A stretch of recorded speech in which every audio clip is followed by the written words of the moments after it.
I'm going to share my screen. We'll dive into the topic. And today, again, we're going to be talking about how to curate content as a way to pursue social selling, to pursue relationships you want to build within the federal government, whether it's with agency buyers or teammates. It still basically applies. And I just wanted to start off by talking about social selling and putting it in context, because curation is part of that. But social selling is this long game in relationship building.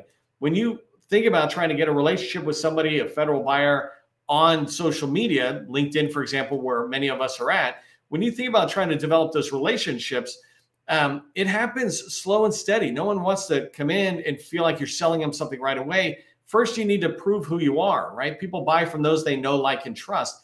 And social selling can help you begin to get known. And through the content that you share, you can begin to be trusted and liked. Curation is one great way to show trust, because and I'll talk more about this in a minute, but you're summarizing stuff that you like. It's also a really easy way to engage buyers out there, right? Content curation is a great way to just get started. It's quick and simple, and it's part of the three main activities that I describe for social selling, right? First part is just engagement, following somebody, thumbs up, maybe commenting, etc. The second one is posting your own content. And the third way is curation. And it's totally okay if you start with curation or sharing somebody else's content with your spin on it. It's okay if you start with that. In today's training, we're going to dive deep into curation. So I want to begin with what is curation, just give us an understanding of that, and then talk about how you can find the content to share out. Sometimes people will say to me, hey, I'd love to do that, but I don't know where to find the content. I'm going to give you ideas today on where you can find it, and then I'm going to show you how I find it, literally doing the same things I'm going to teach you about the ways you can find content. And then we're going to go into just some live examples. I want to show you some basic examples of how I spin the content that's in there. And I also want to use the rest of the time making sure I go in and show you various examples of finding content, because you could literally find a lot of content that'll last through the whole year and not even have to use your own content if you just get good at curation. Before we go too much farther, though, if you don't know who I am, my name is McDonnell. I want to welcome you to my federal sales training, where I provide tips for success in the federal market. I spent 20 years as a small business owner in the federal market. And since 2018, I've been teaching people like you that government contracting is not a secret. It's just a process. When we follow the process A to Z, we're going to have repeatable, predictable results. And that's what I want for you. Okay, so let's dive in and start with just what is content curation as it relates in particular to federal market social selling, right? And so basically, content curation is using other people's content and sharing it out through social media. I'm going to talk about LinkedIn, but you could use other platforms. Sharing it out through LinkedIn in an effort to wow federal buyers. You want to impress them with the information. You can also impress them with your knowledge about the information, and we'll describe that in a second. But curation is that sharing other people's content, right? It's about taking content that is freely available. We used to charge for information. Some companies still charge for it, right? And they're going to transition out of this. But information, they used to say knowledge is power, and that's not really the case, right? The idea is knowledge is it's not powerful, and it's not protected anymore. Knowledge is freely given by any of us who have it. We give it. What's powerful, frankly, in my opinion, is the skills from the knowledge and the experience you gain from those skills. That's powerful. That's what people will buy. The knowledge that was freely out there. And so you want to make sure you're sharing your knowledge, but many companies out there are sharing that knowledge so you can grab it and share it. And it's totally okay as long as you just make sure you're giving them credit. And I'm going to show you how to do that. But you're virtually moving it over. And sometimes it's actually their whole piece of content. I'll show you that as we go forward. I want to advise you, though, that when you're doing content curation, make sure you're only sharing content that is related to your company's core competency, what you sell. There's no point in you sharing information about elevator services or cybersecurity if you're a painting company or if you're a SharePoint company or something. You want to stick to your world, because then your audience, the people who come in and look at your content, we will start getting used to seeing you for a certain thing. An example is Juliet. I'm going to talk about her in a minute. She's my example today, one of my examples today. But when I look to her content, I'm following her because of her great advice around proposal writing, right? Sometimes she expands a little bit out, but whatever she's sharing ties right back to the proposal and the win. And that's really good. Her primary thing is not sales. Her primary thing is not cybersecurity or painting, right? It's proposal writing, and then the activity that go around it. She keeps bringing it back. When you curate content, you want to do that same thing, making sure it's coming back to your company's core competency, because you get a loyal following. You don't need many followers. You need some followers in the federal government who see you as the expert for what you want to be seen for example, SharePoint or cybersecurity. And that goes into that last point about curation allows you to showcase your company's SME status, subject matter expertise. So let's talk about how you can find content that you can curate out there. And it's pretty straightforward once you learn the process, right? So it might seem a little confusing if you've never done it before, but once you learn the process, it's going to be pretty simple. You'll start seeing it come to you. There's this great analogy or story that, I've never seen a red Ferrari until one day my friend said, "Hey, I just saw a red Ferrari." I leave our lunch and I walk outside and I see two Ferraris, right? Some reason that happens. Somebody brings it up and then you start doing it. Well, knowledge to skills is that same way. When I teach you how to do this, you're going to be able to start seeing a lot of content that you will know your buyers want to see. So just some of the examples I have here, company website. You can go to company websites, just go to the resource section or their blog, etc., and they're going to have a ton of content. I'll show you how to do these things. Partner portals. I believe personally that every company, every one of you, your company should have 3 partnerships with firms that are related to what you do. For example, if you're in your business is Microsoft SharePoint or 365, you should have a partnership with Microsoft. You should have a partnership with AvePoint, and maybe you should have a partnership with I don't know, Quest, if they still exist, right? I'm not in that space. Same thing if you're in elevators, right? If you're in elevators, a partnership with Otis Elevators and 2 other companies that I can't think of, right? And you can do it. You could be in haircutting services, and you could have partnerships with people, the clipper companies, things like that. And so when you have partnerships with these companies, they have partner portals. And they put content in there, beautiful content, white papers, PDFs, ebooks, etc. They want you to share it. And so they make it freely available too. So that's a great thing to have. And then Google searches, right? I'm not going to show it today, but if I was going to go to Google, I might type in, well, actually, I will show you today how I did it. But I just go to Google and I type in the term I'm searching for, and I might say, show me just PDF files, because I'm kind of looking for white papers or ebooks, and I'll see what comes back. So I'll show you how to do that. And then on LinkedIn, you can go into your feed if you're following the right people. For example, if you're in the elevator services, you should be following the company pages of every elevator manufacturer out there. There's an elevator union engineers group out there. You should be following them.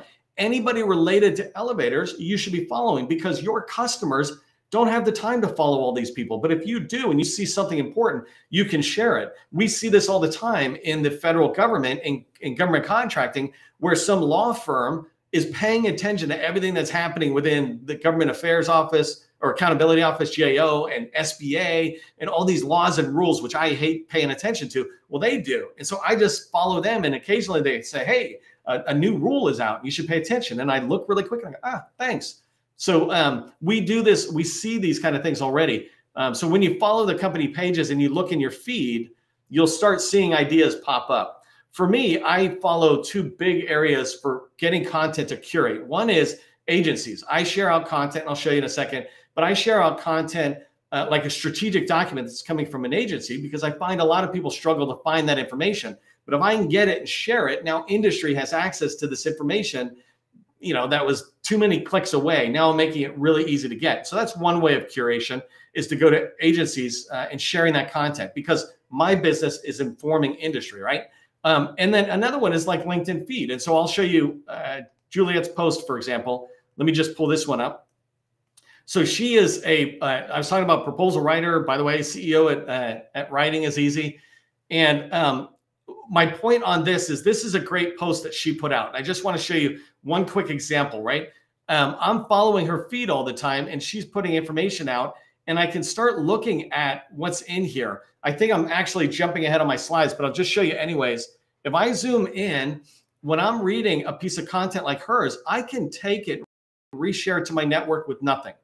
Or I can reshare it in a way that I like to share it. And like this paragraph here, it talks about if she is saying, if the customer is concerned about retaining current employees, then you want to make sure you're touching on that, right? Well, what I would do from a content curation standpoint is I might share her post, or I might just copy and paste this entire paragraph and put it into my post and say, Juliet says this, right? And I put her stuff in quotes and I say, she said this from a proposal standpoint. From a sales standpoint, I would recommend you turn this into a task for the capture managers. When you're doing capture, make sure you ask the customer about, try to figure out how do they feel about the current employees for the incumbent, right? Do we want to retain them? Do you want a fresh new way of looking at people, et cetera? You can figure out the ways to ask questions.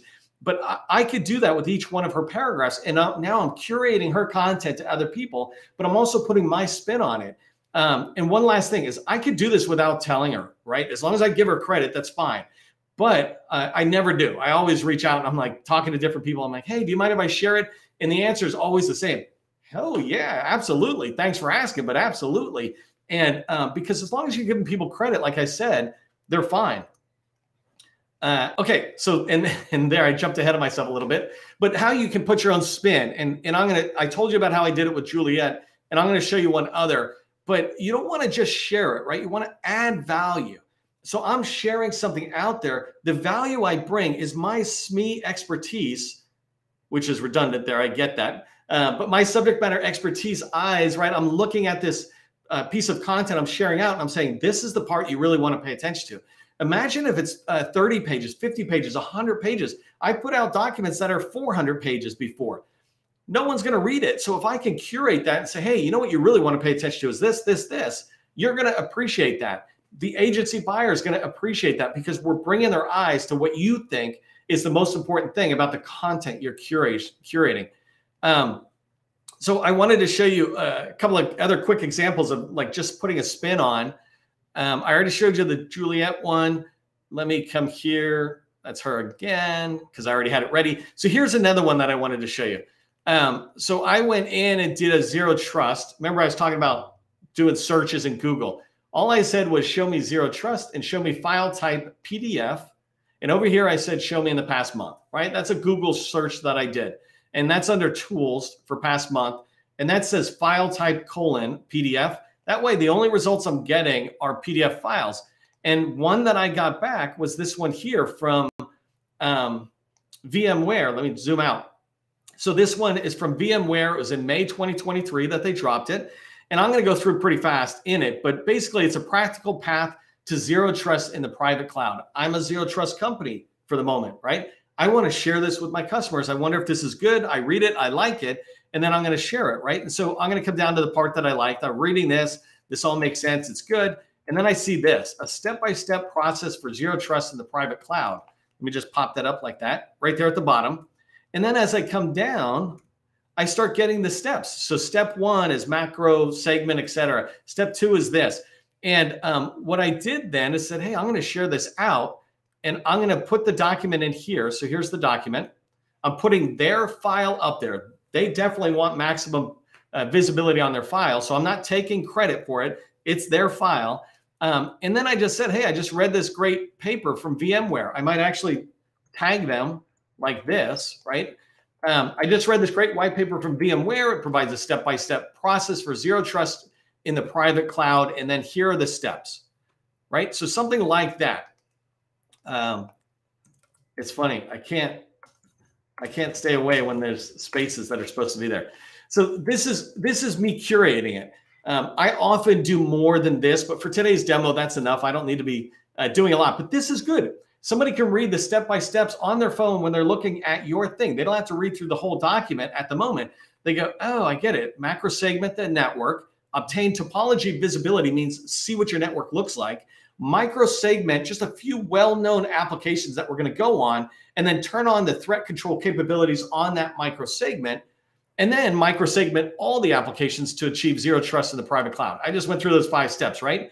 That's a good piece of content to share. Here's a way I might, that I do it myself. So here's an example of me putting up a document. This came from HHS, so I'm curating a strategic document. I've been doing this AI push for the last couple of weeks, is strategic plans from around the government on artificial intelligence. So I'm taking their document and I want to push this out to customers who might be interested.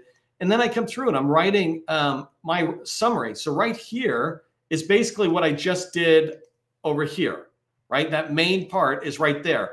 And then I put some extra language that I want, right? Sometimes down here, I say, hey, if you want to learn more, the guy who runs the AI for HHS is Greg. Go talk to him.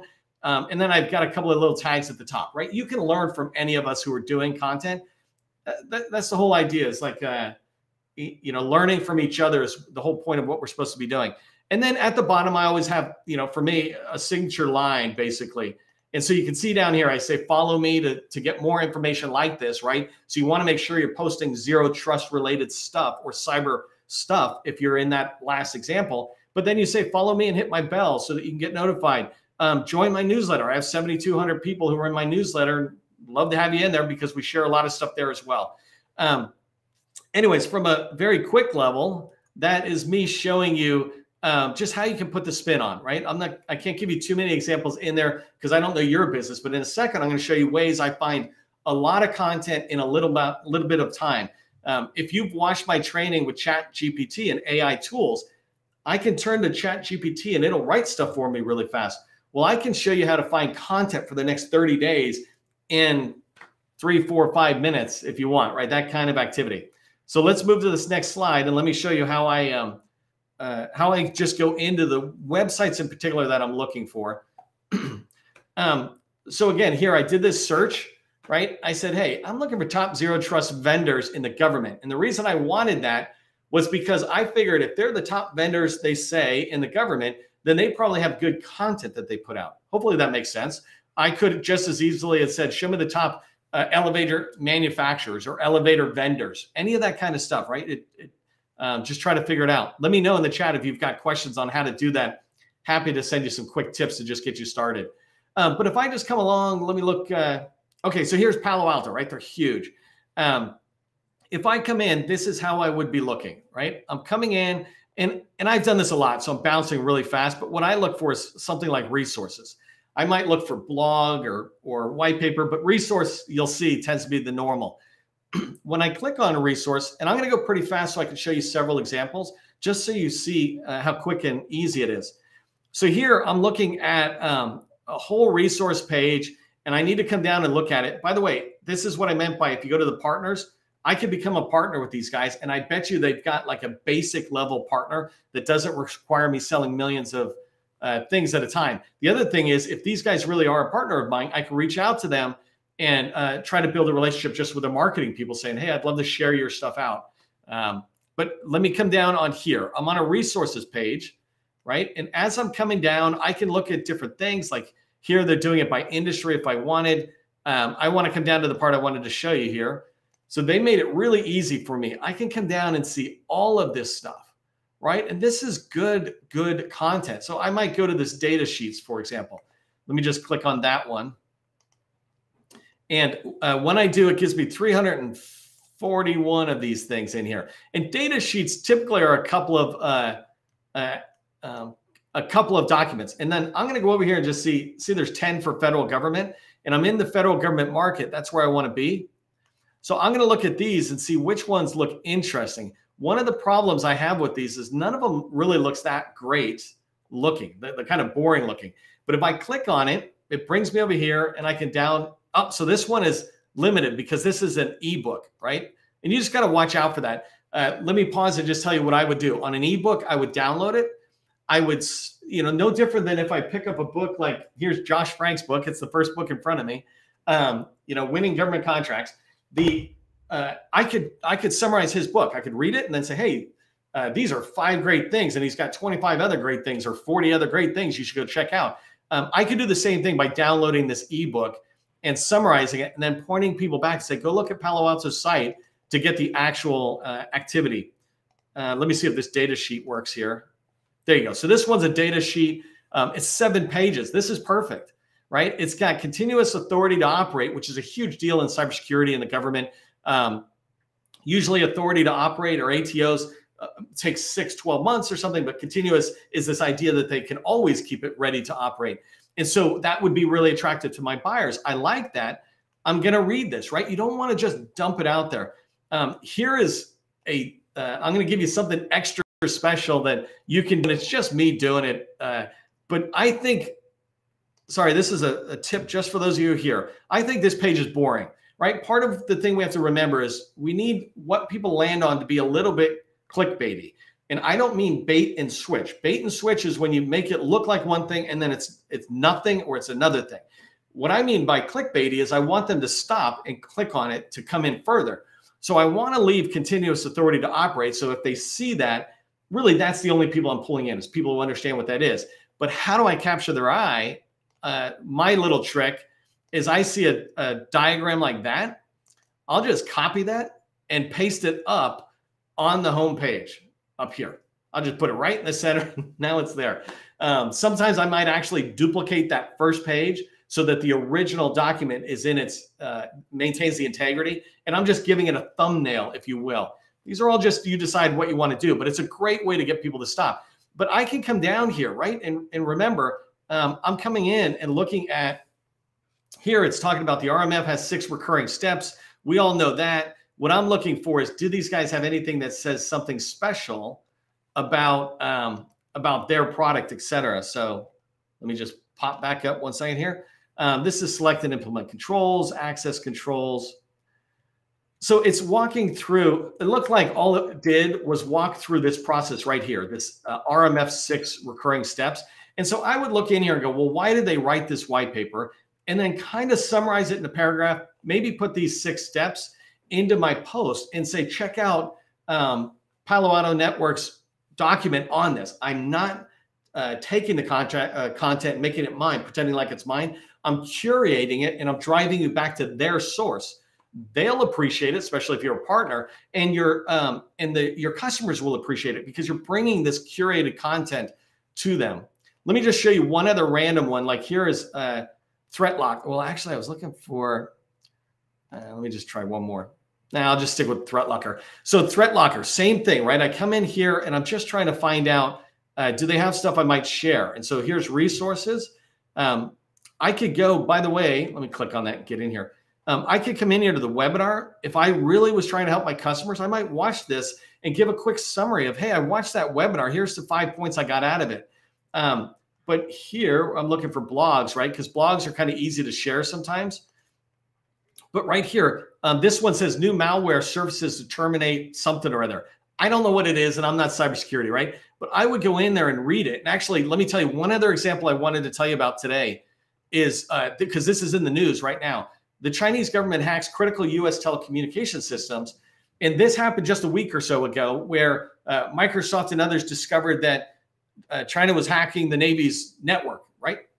If you don't understand that they're an adversary, they are. And but in here, if you read some of the details, I was trying to come down and just give you one example.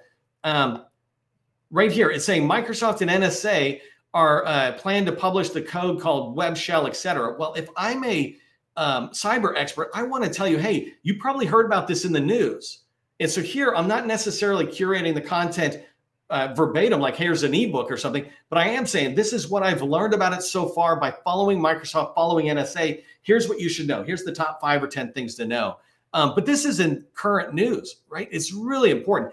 And I'm telling you right now, there's things like this in every aspect of our business, right? And when you're thinking about whether you're in elevators or SharePoint, et cetera, you can find this type of content to curate out there and the activity that's out there. So as you go away from today's training, I just want to really have a couple of things sink deep into your mind. First thing is remember that social selling, curation just being part of that. Social selling is this long game of building relationships with your buyers and teammates in the federal market. One of the things I like best about curation of content is it's the easiest way to create content. If I have to come up with my own ideas of creating something, it'll take me a little bit of work. I'll feel like, am I getting it right or wrong? But if I just look over there and go, wow, you created great content. Let me share it here and just tell everybody that you created great content. You're happy because I'm sharing your content out to my huge network, right? And I'm happy because I get to share that with my customers, and the customers are happy because they get to learn. So, and the last thing to keep in mind is start slow. Don't try to overwhelm yourself, right? You can eventually get to the point where you're dropping one piece of really good content a day and people get used to following you or coming to your profile. But for now, you can do one a month, right? One a week. If you did what I just showed you and curate content and found 4 pieces of content right now and then wrote it, you could probably in an hour, no more than 2 hours, write the content for the next month. So you're dropping 1 thing a week. Now you're into the rhythm of it. That's what I mean by starting slow. If you found value in today's training, if you get value out of the training the GovCon Chamber of Commerce is bringing to you day after day, do me a favor, become a sustaining member of the GovCon Chamber of Commerce and help us make this available to everybody who's out there. And then as you go into the weekend, as you go into your day, remember, government contracting, it is not a secret. It's just a process. I'll see you in the next training.